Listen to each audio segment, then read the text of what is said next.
assume that the individual pursuing his or her own best interest will result in the maximum benefit for society as a whole. Right. And that certainly has to be questioned now. Over 3 days in September 2008, when the financial crisis shocked the world, Queen Noor of Jordan, Sakyong Nipam Rinpoche, and Rabbi Irwin Kula conducted dialogues on compassionate leadership to the partners and senior managers of Goldman Sachs and to the trustees and close to 2,000 students of both New York University and Tufts University.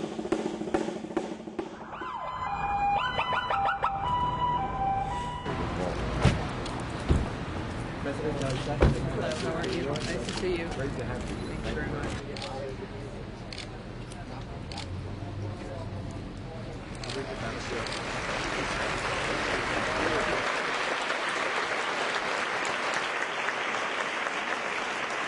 The people who you despise most are as committed to justice as you are. It just turns out that their understanding of justice is radically different than yours.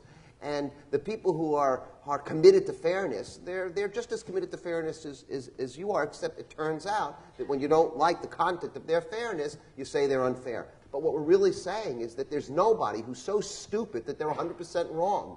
However you polarize it, it turns out there's some partial truth on the other side that's the truth you need to learn most. I'd love for everybody in the next week learn some partial truth of someone who you despise, a view you despise, you know. Rallying the base is the easiest thing to do. That's not leadership. So much of my experience has been in places where groups of people have needed leadership and have been led into the worst catastrophes.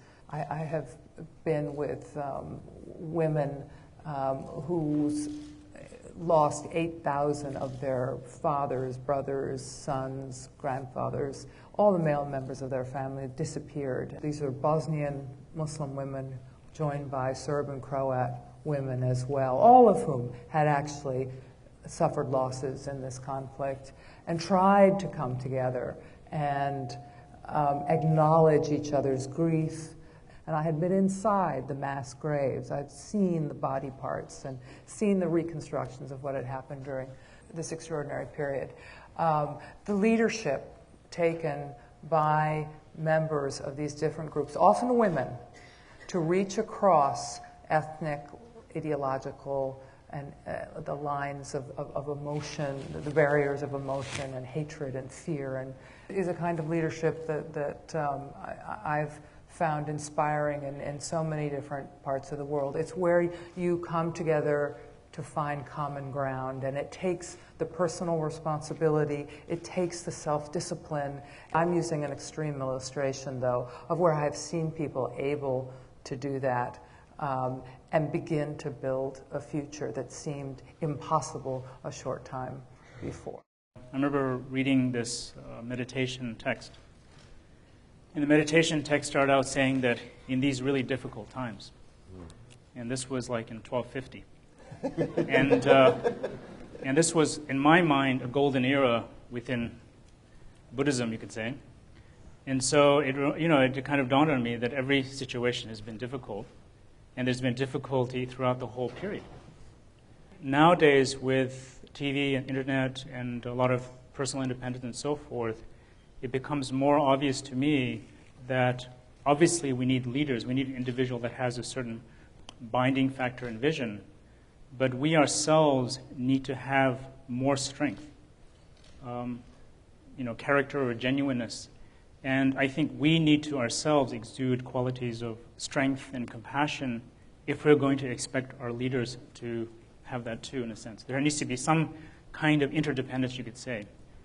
It's hard for us to do whatever we want and say the leaders should be doing this, and when they don't, then we give them a difficult time. When the Dalai Lama, he said when he goes home, he doesn't sit there and saying, I'm Dalai Lama, you know? He's just an individual. And he's trying to develop these qualities no different than anyone else. If all these difficulties are in another's hands, then we feel scared, we don't know what's going to happen.